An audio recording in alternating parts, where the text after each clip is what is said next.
Welcome and thank you for joining us for another episode of the Nonprofit Show. We are so glad that you've chosen to spend your Monday with us, or anytime that you might have found any of our archives, in our 400 plus now episodes. So thank you for that. Today we have Ms. Denise Resnick joining us. She is President and CEO with First Place, and Denise is going to share with us what it's like hosting a sector thought leader symposium. So before we go deep into this conversation with Denise, we of course want to make sure that you know who we are if we haven't quite met you yet. Julia Patrick joins me. She is the CEO of the American Nonprofit Academy. Without her, this beautiful brainchild episode would not be here. So we are again 400 episodes strong, going on almost 2 years. I am so privileged and honored to serve alongside Julia as the co-host. I'm Jarrett Ransom, also known as your nonprofit nerd, CEO of the Raven Group. And we are also extremely grateful, have so much gratitude and appreciation to our presenting sponsors. These companies exist for one main purpose, and that purpose is your purpose. So they literally exist to help you move your mission-driven goals forward into the sector and into your community. So if you have not checked out these companies, please make sure you do, because they are here to help you solve your community needs. And again, we are so grateful to have back Denise Resnick, or not back, but Julie and I have known Denise for quite some time. And so Denise, thank you for saying yes and joining us for today. It's my pleasure, and it's great to be part of you and part of your sponsors and making sure that we are stronger together. And that's why I love the mission and vision and everything that you do. Thank you for having me.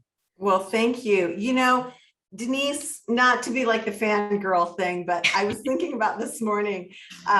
You were on NPR a couple years ago, and I was driving to AJ's to get my morning iced tea, and I heard you, and I started screaming. I got all excited, jumped out of my car, ran into AJ's, and I was standing in line, and I turned around, and I'm like, my friend was on NPR this morning. She was on NPR this morning. And it was like one of those things. I've just admired so many things that you've done throughout your career that is really impressive. It's all about servicing the autism spectrum community. But you've done something really interesting recently, and I wanted to come at this conversation a little differently because you've taken more of an intellectual approach to your whole discussion. So let's start off with explaining to us the story of First Place so that you can give us a little context, if you would.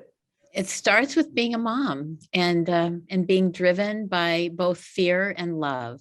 Mm-hmm. And fear, because years ago, after being told that our son had autism, we were also told to love, accept, and plan to institutionalize him. Mm-hmm. And when I saw those places and traveled far and wide to visit what was out there, I freaked out. It wasn't any place that I would want our son to live, or anybody for that matter. Mm-hmm. And so I committed back then and remain committed now that we're going to find a better way.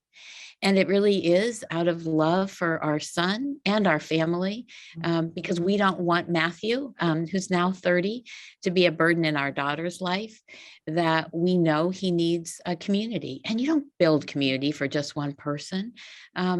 It doesn't happen that way. And so decades ago, we started the Southwest Autism Research and Resource Center, and you were there from the start, Julia.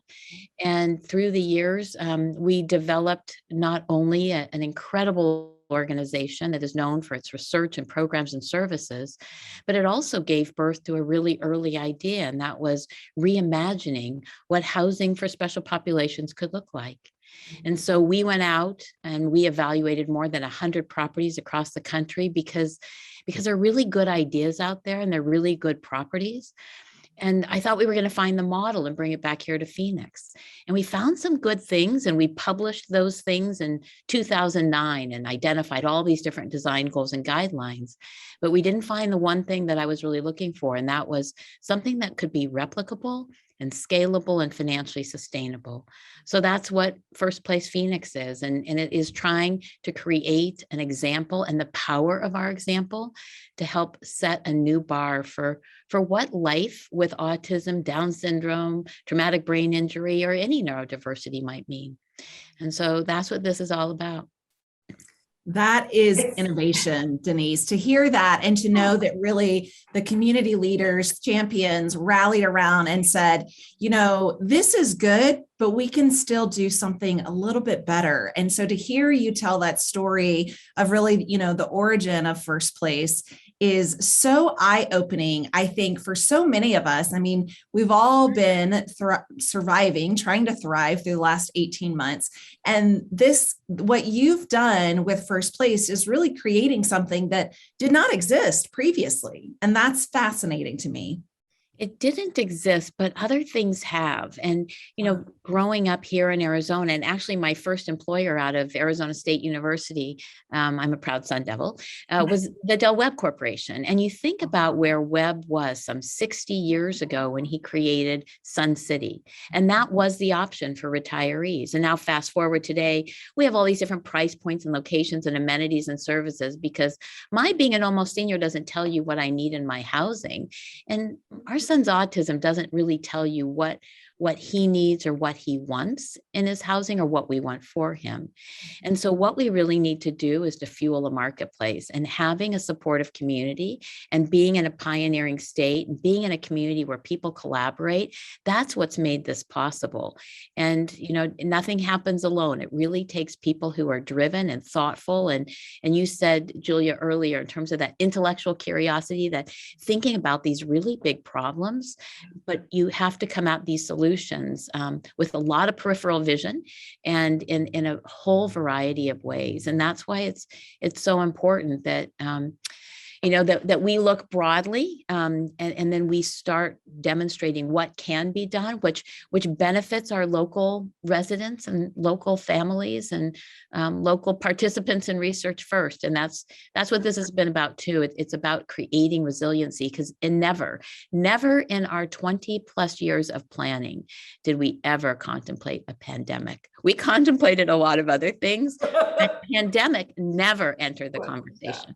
No. Okay, so let's start talking about this Global Leadership Institute in the Symposium.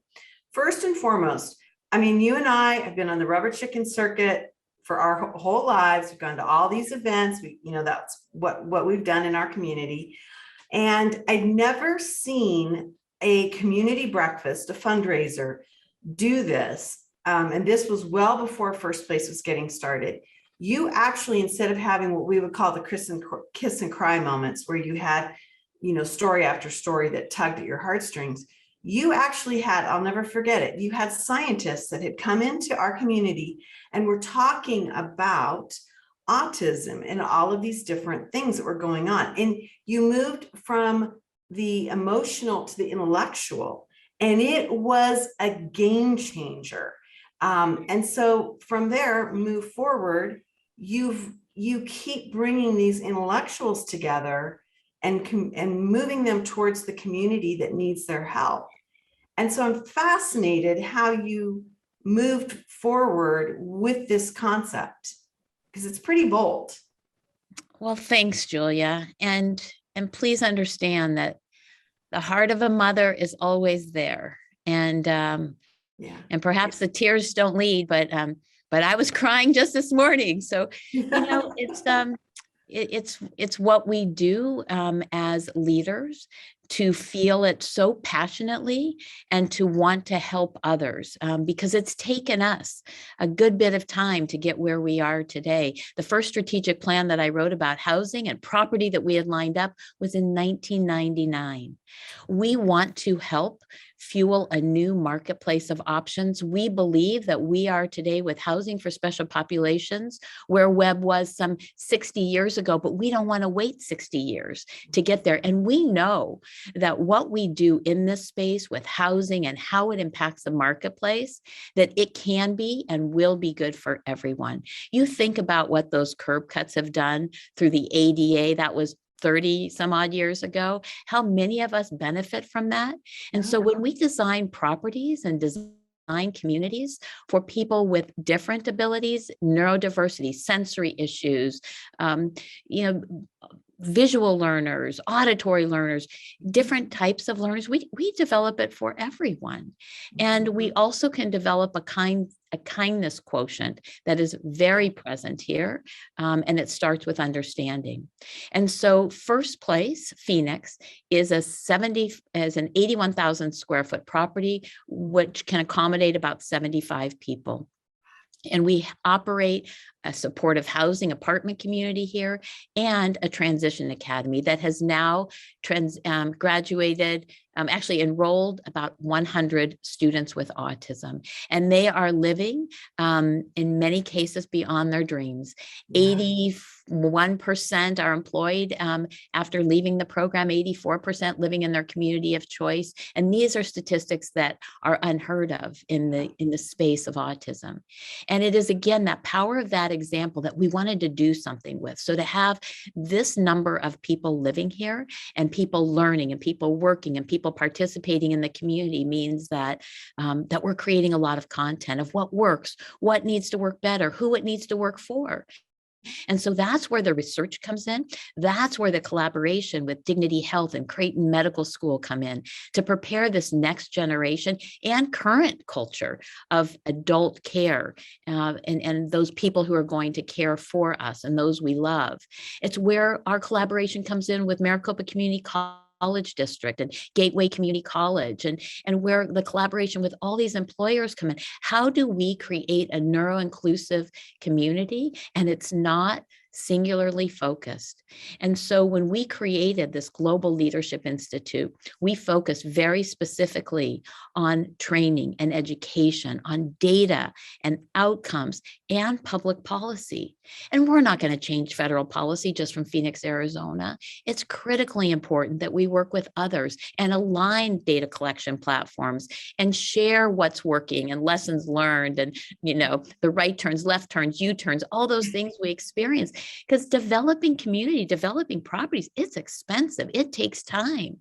And, you know, we want people to make their own mistakes. They don't have to make some of the same ones that we have or that others have. And that's the importance of the Global Leadership Institute, bringing like-minded and also differently minded pioneers together to think together, to do together, to be able to dream bigger and differently.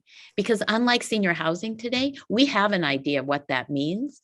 But when people talk about neuro-inclusive housing, we're just getting started. And that's why it's really important that we come together broadly as a community. And that's what the Institute is all about.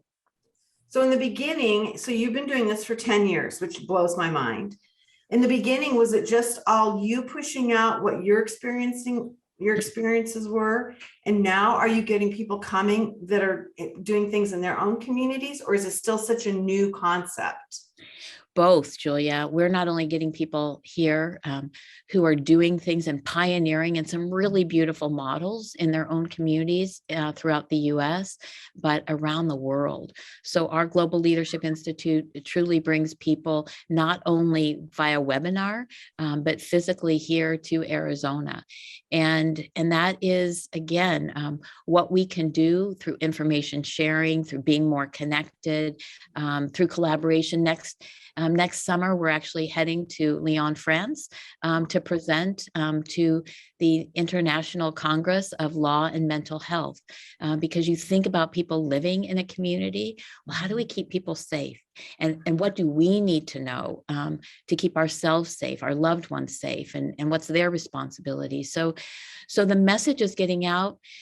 People, parents, mothers, you know, we love our kids, and more of them are being affected by autism, 1 in 54 today. And there's a huge generation of kids with autism transitioning to adulthood, but we have very few options. And that's why it's important to not only develop a local community, but a global community that can come together and not spend the next 60 years figuring it out and having more options. We need to leap forward. And that's what we intend to do. Denise, I wonder if you would be willing, Julie and I are known to ask some curveballs unintentionally, but really just out of curiosity.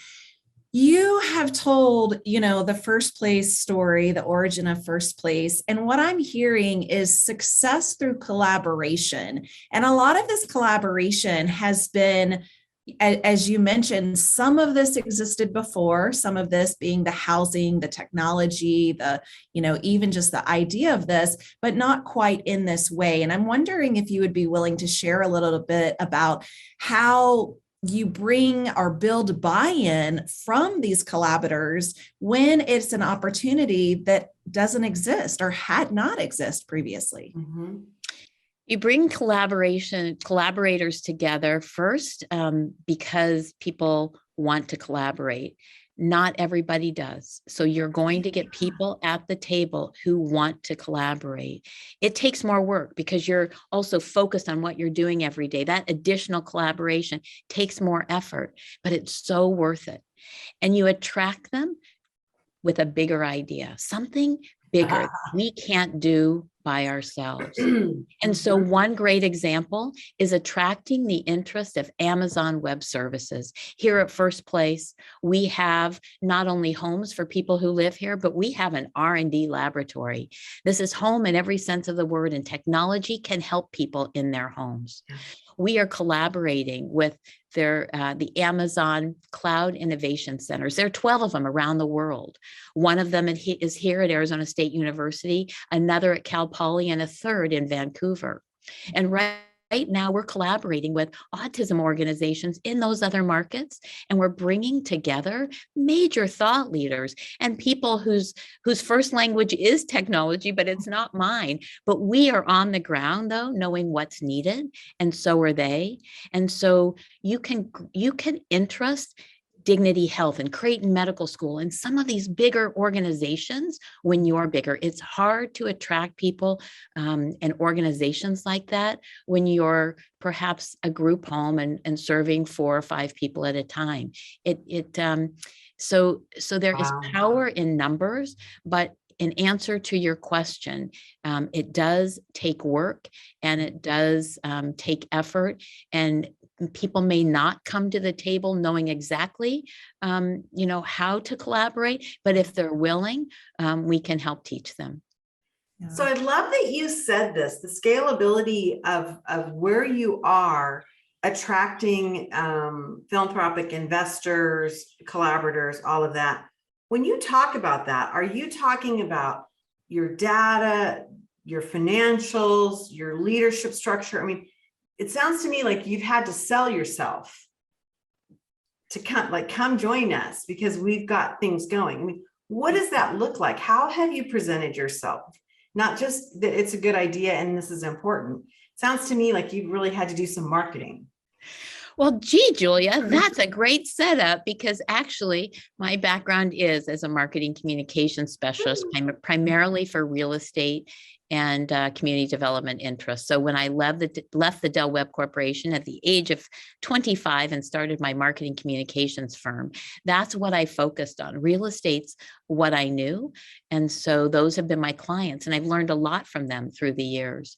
I've also learned a lot about credibility, about recognizing that those brands, my clients as an example, who came to the tables at the Sark breakfast, but also to the table to help us figure this out, they knew their stuff. And so surrounding yourself with people and organizations who might have more to offer than what you offer, and who might be smarter. I always talk about, surrounding myself with people who are much smarter than I am, but also making sure that we get outside of, in our case, the disability bubble, making sure that we do understand peripheral vision, making sure that we understand what tri-sector leadership means. Because in order to fuel a new wave of housing and community options, we're not going to do it just as a philanthropic community. We can de-risk it perhaps for some others, but it's going to take the private sector, it's going to take the public sector, it's going to take all of us working together. And so what I relate it to oftentimes is the superhighway, so to speak. Think about, we have a lane for the public sector, and we need to get some of that real estate out of their lane and help get them focused on the supports in the home.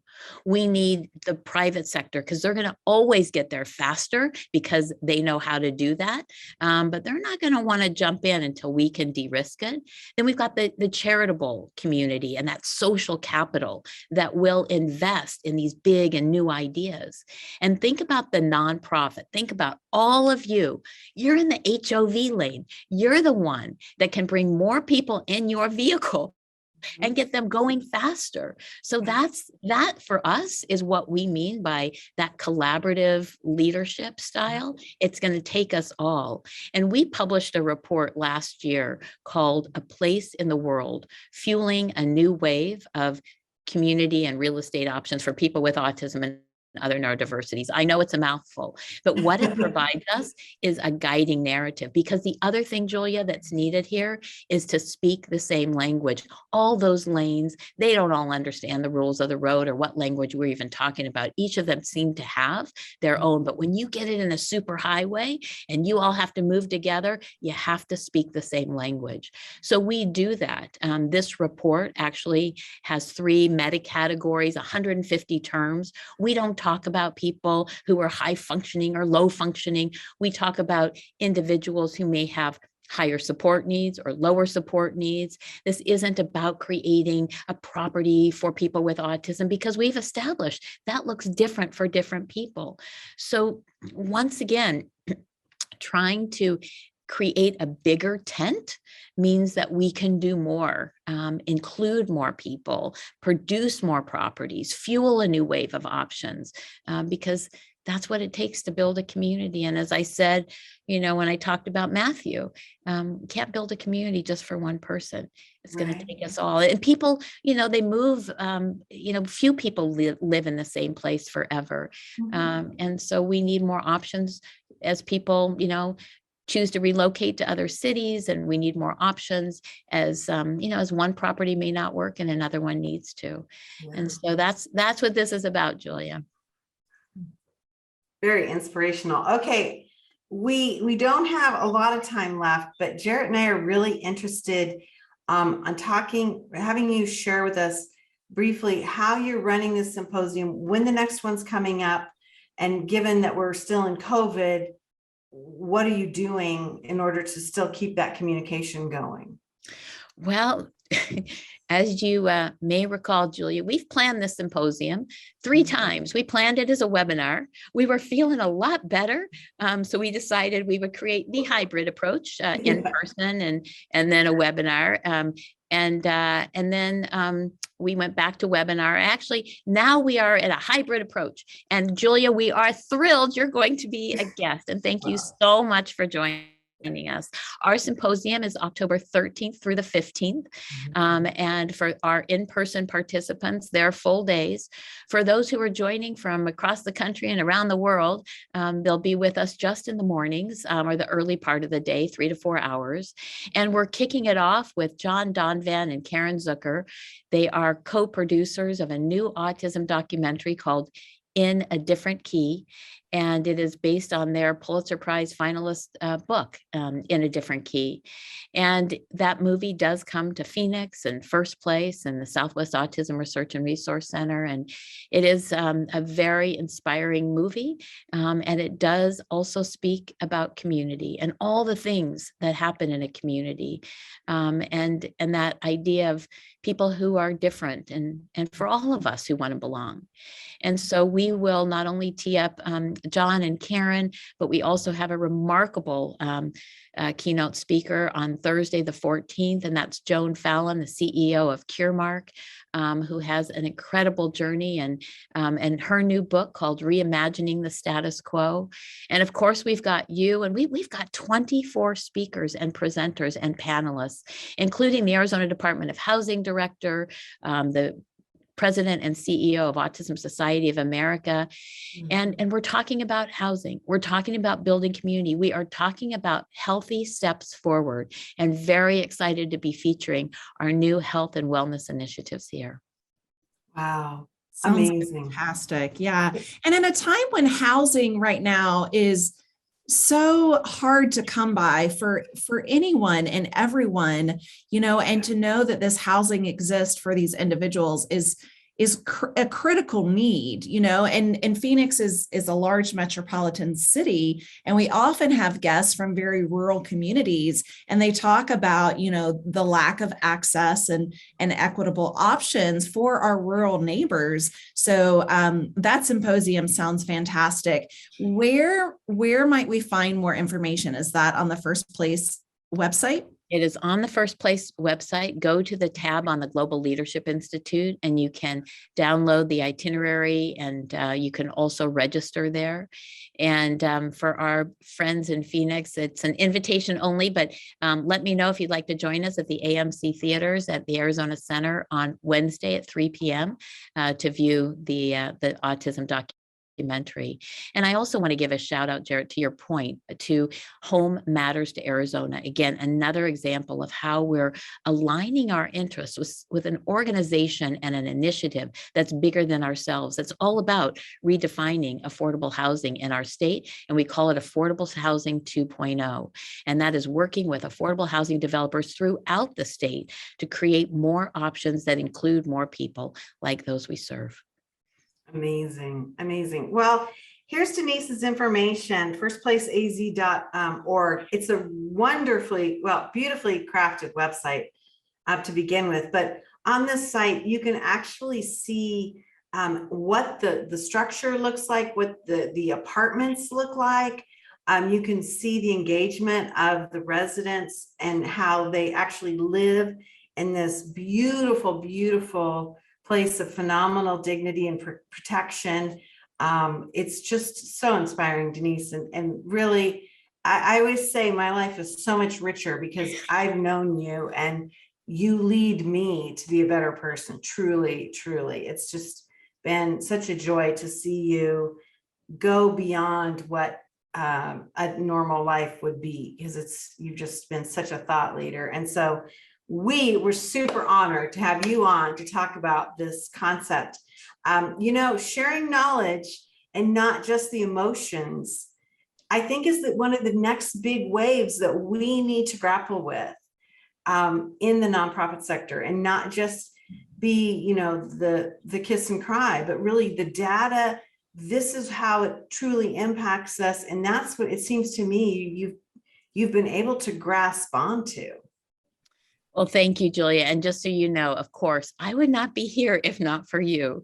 If not for you. And our friends and our community, and Jarrett, for the nonprofit interests that you have led and that led us to meet early on in this journey. And it's a very special community that you serve through the Academy, and that we're a part of. And so this is all about making all of our lives richer. And that's the beauty of community. So thank you for having me. And I hope more of your viewers will be able to join us. The recordings will be available for 30 days following the symposium, and our spring symposium will come up in April. We've not yet set those dates, but we will soon. Wow. Okay. So you're doing this twice a year. We are doing this twice a year. Got to thinking maybe once sounds good, but there's so much happening, and there's so many people who want more and want it to happen. So we're doing our best to respond to the demands and the interests of the marketplace too. Amazing. Well, it's just been such an honor to have you on. Again, everybody, I'm Julia Patrick. I've been joined today by the nonprofit nerd, my nonprofit nerd, Jarrett Ransom. Your nonprofit nerd, yeah. And it's amazing. Again, we want to thank all of our presenting sponsors. Without you, we would not be here. Jarrett, when I look at the screen, most of these folks have been with us since the beginning, which is pretty amazing. And so we want to express our gratitude, of course, to them. Hey, this has just been a fabulous way to kick off the week. And we are really, really excited that you could join us, Denise. Whew. Jarrett, I have a lot to think about today. I know. Thank you so much, Denise. It's so fantastic to hear more about what you're doing. And we've had so many people join us across the nation already. And again, this episode will go into our archive so you can access it at any time. So thank you for sharing your time and expertise with us this morning or afternoon. Yes. Thank you so much. Absolutely. And as we end every episode of the Nonprofit Show, we want to remind you to stay well so you can do well. We'll see you back here tomorrow, everyone.